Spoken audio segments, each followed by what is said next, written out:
주님께서 여러분과 함께 또한 사제의 영과 함께 마르코가 전한 거룩한 복음입니다. 주님 영광 받으소서. 그때 예수님께서 배를 타시고 건너편으로 가시자 많은 군중이 그분께 모여들었다. 예수님께서 호숫가에 계시는데 야이로라는 한 회당장이 와서 예수님을 뵙고 그분 발 앞에 엎드려 제 어린 딸이 죽게 되었습니다. 가셔서 아이에게 손을 얹으시어 그 아이가 병이 나아 다시 살게 해 주십시오 하고 간곡히 청하였다. 그리하여 예수님께서는 그와 함께 나서시었다. 많은 군중이 그분을 따르며 밀쳐댔다. 그 가운데 12해 동안이나 하여라는 여자가 있었다. 그 여자는 숱한 고생을 하며 많은 의사의 손에 가진 것을 모두 쏟아부었지만 아무 효험도 없이 상태만 더 나빠졌다. 그가 예수님의 소문을 듣고 군중에 섞여 예수님 뒤로 가서 그분의 옷에 손을 대었다. 내가 저분의 옷에 손을 대기만 하여도 구원을 받겠지 하고 생각하였던 것이다.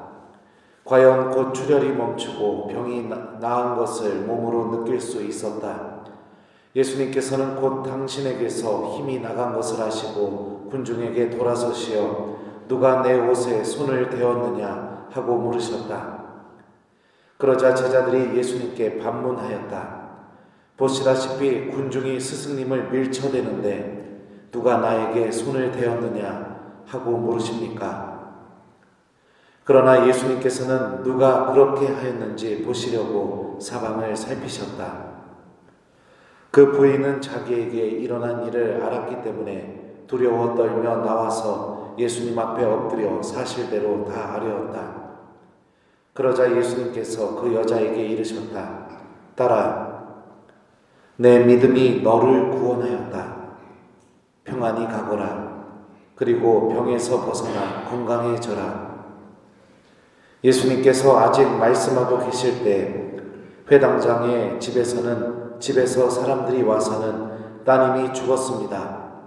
그러니 이제 스승님을 수고롭게 할 필요가 어디 있겠습니까? 하고 말하였다. 예수님께서는 그들이 말하는 것을 곁에서 들으시고 회당장에게 말씀하셨다. 두려워하지 말고 믿기만 하여라. 그리고 베드로와 야고보의 동생 요한 외에는 아무도 당신을 따라오지 못하게 하셨다. 그들이 회당장의 집에 이르렀다. 예수님께서는 소란한 광경과 사람들이 큰 소리로 울며 탄식하는 것을 보시고 안으로 들어가셔서 그들에게 어찌하여 소란을 피우며 울고 있느냐? 저 아이는 죽은 것이 아니라 자고 있다 하고 말씀하셨다. 그들은 예수님을 비웃었다. 예수님께서는 그들을 다 내쫓으신 다음 아이 아버지와 어머니와 당신의 일행만 데리고 아이가 있는 곳으로 들어가셨다. 그리고 아이의 손을 잡으시고 말씀하셨다. 탈리타 쿰.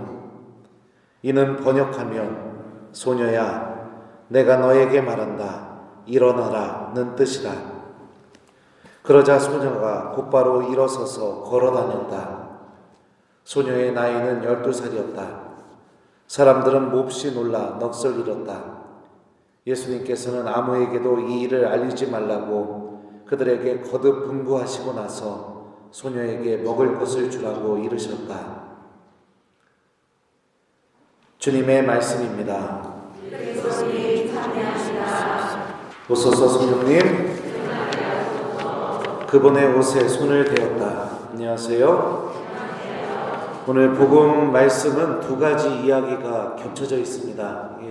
성서학적으로는 인클루시오라고 숨이 앞의 내용과 그 다음에 뒤의 내용 가운데 하나의 이야기가 들어간 것을 그렇게 부릅니다.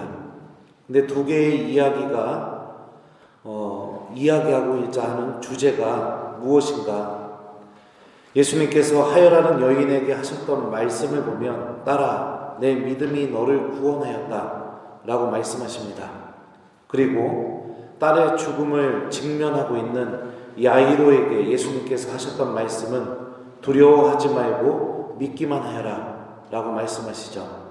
그러니까 이 두 이야기의 중심 메시지는 믿음이라는 걸 알 수 있습니다. 믿음이 하느님을 만나게 되었을 때 우리들을 어디까지 인도할 수 있는지, 이것을 오늘 복음은 우리에게 보여주고 싶어하는 것 같습니다. 하여라는 여인이 예수님께 다가가 예수님께 한 행동에 대해서 오늘 복음은 다음과 같이 묘사합니다. 군중에 섞여 예수님 뒤로 가서 그분의 옷에 손을 대었다. 내가 저분의 옷에 손을 대기만 하여도 구원을 받겠지 하고 생각하였던 것이다. 손을 대다 라는 이 그리스 말은 손을 대다의 의미도 있지만 누구와 밀접한 관계를 맺다, 누구와 가까이 지내다, 이런 의미도 함께 가지고 있습니다. 보통 우리는 친한 사람을 부를 때 볼따구를 그냥 딱 때리면서 부르지는 않죠. 그죠? 어떻게 부르나요? 누구야? 이렇게 어깨에 살짝 손을 얹으시면서 이러면서 이렇게 부릅니다. 바로 그런 다가감 속에 담겨져 있는 의미라고 보시면 됩니다. 믿음에서 나오는 행동과 다가감이 우리를 어떻게 인도하는지 오늘 복음서의 저자는 이 단어를 통해서 우리에게 보여줍니다. 믿음에서 나오는 행동은 손을 대는 행동입니다. 그 손을 댄다는 것은 예수님과 이제 새로운 관계, 밀접한 관계, 가까운 관계를 형성해주는 다가감이라는 것을 알 수 있습니다.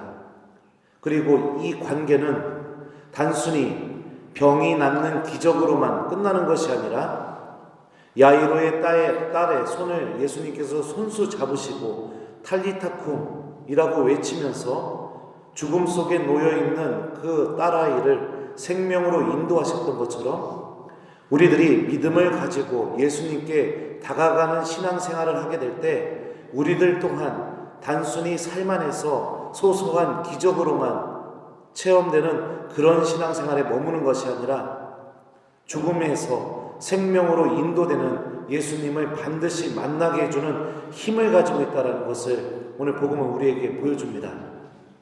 반면에 군중들은 예수님께 어떻게 다가갔는가? 많은 군중이 그분을 따르며 밀쳐댔다라고 복음서 저자는 묘사하고 있습니다. 밀쳐대다라는 이 그리스 말은 누르다, 압박하다, 몹시 괴롭히다, 학대하다, 이런 의미를 갖고 있습니다. 믿음이 없는 다가감은 예수님을 밀쳐대는 다가감일 뿐입니다. 그리고 그런 다가감은 예수님께서 그들에게 아무 일도 할 수 없게 만들어버리는 다가감일 뿐이고, 그런 나의 행동으로 인해 예수님은 우리들의 그 다가감을 통해 당신 스스로가 고통받고 있고 아파하고 있을 수 있다는 것, 이게 오늘 복음이 우리에게 주고 있는 메시지라고 생각합니다. 나자렛 회당에서 배척을 당하셨을 때 마테오복음서 저자는 다음과 같이 명확하게 언급했었습니다. 그들이 믿지 않았으므로 그곳에서는 기적을 많이 일으키지 않으셨다. 믿음이 없는 다가감은 기적도, 예수님이 어떤 분이신지도, 또 예수님을 통해서 예수님과 내가 맺게 되는 그 관계가 나에게 무엇을 가져다 주는지 그 어떤 것도 체험하지 못하게 됩니다. 아무 일도 일어날 수가 없게 되는 거죠. 하지만 우리들이 믿음을 갖고 예수님께 다가가게 될 때 그 작은 믿음에서 나오는 행동은 기적뿐만이 아니라 어떤 상황에 놓여있던 우리들의 손을 붙잡으시고 우리들을 일으키시는, 또 우리들을 생명으로 인도하시는 하느님의 놀라운 신비를 체험하게 되는 것을 우리에게 알려주고 있습니다. 오늘 일독서에서 다윗의 모습을 한번 봤으면 좋겠습니다. 아버지가 왕인데 아들이 쿠데타를 일으켰습니다. 아버지의 왕위를 뺏고 싶어서 군사를 일으켜서 아버지를 내쳐가지고 아버지와 싸움이 벌어졌습니다. 엄청난 죄를 저질렀죠. 그런데 그런 쿠데타를 일으킨 아들의 죽음을 맞이하게 되자 다윗은 다음과 같은 반응을 보입니다. 내 아들 압살롬아, 내 아들 압살롬아, 너 대신 차라리 내가 죽었을 것을. 압살롬아, 내 아들아, 내 아들아. 부모의 마음이 이렇죠. 아들이 아무리 큰 죄를 저질렀어도, 부모를 내쫓을 정도로 큰 잘못을 했다 하더라도 부모는 절대 아들을 버리거나 그 아들을 포기하거나 그 아들을 마치 적처럼 여기거나 그러지 못합니다. 하느님의 마음은 이 다윗을 통해서 표현된 그 마음보다도 더 크죠.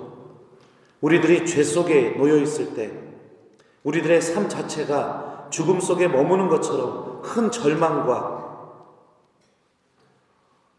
도저히 헤어나올 수 없는 고통 속에 놓여 있을 때, 하느님은 우리들을 바라보면서 다윗이 했던 이 말을 우리들에게도 하실 거라고 생각이 됩니다. 내 아들 누구로 해줄까요? 베드로야. 내 아들아, 내 아들 베드로야. 이러면서 우리들을 바라보시면서 당신이 어떻게 해서든지 우리들을 생명으로 인도하고 싶은 그 은총을 준비하고 계실 겁니다. 중요한 것은 그런 하느님께 우리가 어떻게 다가가고 있는가, 이것이 중요하다는 사실입니다. 믿음을 담아서 손을 대고 있는 신앙생활인가, 아니면 믿음은 전혀 없이 그냥 하느님을 밀쳐대는 기도, 하느님을 밀쳐버리는 미사, 하느님을 밀쳐버리는 신심활동을 내가 하고 있는가? 나의 기도와 신앙생활과 신앙인으로서 살아가는 나의 삶 안에 믿음이 담겨 있는가, 담겨 있지 않는가, 이것이 우리들이 하느님을 어떻게 대하고 있는지를 명확하게 식별할 수 있게 해줍니다. 주님은 분명히 우리에게 당신의 마음을 보여주십니다. 죽음 속에 있어도 손을 내밀면서 우리들의 손을 잡으실 겁니다. 죄 속에 있어도 우리들 각자에게 탈리타쿰 이라고 말씀하시면서 다시 생명으로 끄집어내실 것입니다. 좌절과 아픔과 고통 속에 있어도 예수님께서는 모두가 다 포기하고 군중들이 비웃는 그런 상황이 온다 하더라도 직접 찾아오셔서 우리들의 손을 꼭 붙잡으실 것입니다. 이런 체험이 우리들에게 일어나려면 믿음이 담겨 있어야 됩니다. 작은 믿음이라도 담겨 있는 기도, 작은 믿음 안에서 하느님의 말씀을 듣는 신앙생활, 작은 믿음이 나를 움직이게 만드는 그런 신앙생활이 있게 될 때 기적은 우리 안에서 벌어지게 되고, 단순히 기적뿐만이 아니라 야이로의 딸을 살리셨던 것처럼 나를 살리시는 하느님을 만나게 될 겁니다. 숙제 주겠습니다. 나는 예수님께 어떻게 다가가고 있는지 한번 성찰하는 오늘 저녁이 되길 바랍니다. 양을 채우기 위한 기도, 보여주기 위한 봉사, 누군가에게 인정받고 드러내고 보여주기 위한 기도, 봉사, 의무감에 드리는 주일 미사, 아무 마음이 담겨 있지 않는 신앙생활, 그냥 습관이 돼서 아무 생각 없이 하느님의 성전으로 나오는 그 다친 마음을 갖고 나는 하느님께 밀쳐대는 기도, 하느님을 밀쳐버리는 미사, 하느님을 밀쳐버리는 신앙생활을 하고 있는가? 한번 성찰해보면 좋을 것 같습니다. 우리들의 기도, 미사, 성체조배, 본당에서의 모든 봉사 안에 작은 믿음이 담기게 될 때 예수님의 옷자락에 손을 댄 그 하혈하던 그 여인의 그 행동처럼 우리들의 그 모든 신앙생활도 기적을 체험하고 구원을 체험하고 우리들의 손을 붙잡고 일으키시는 예수님을 만나는 생명의 신앙생활로 인도될 것이라고 오늘 말씀은 우리에게 알려줍니다. 오늘 숙제는요, 집에 가셔서 한번 나는 어떤 것을 담아서 하느님께 기도하고 있었는가 한번 성찰하시고, 부족함이 있다면 예수님께서 오늘 복음처럼 내 손을 붙잡아 주신다는 믿음을 갖고 예수님이 알려주신 주님의 기도 정말 믿음을 담아서 천천히 한번 하고 주무시는 오늘 저녁이 되길 바랍니다. 우리들의 기도가 예수님의 옷자락에 손을 대는 그런 기도가 되는 저녁이 되길 우리 모두 같이 한번 해봤으면 좋겠습니다. 그분의 옷에 손을 대었다. 아멘.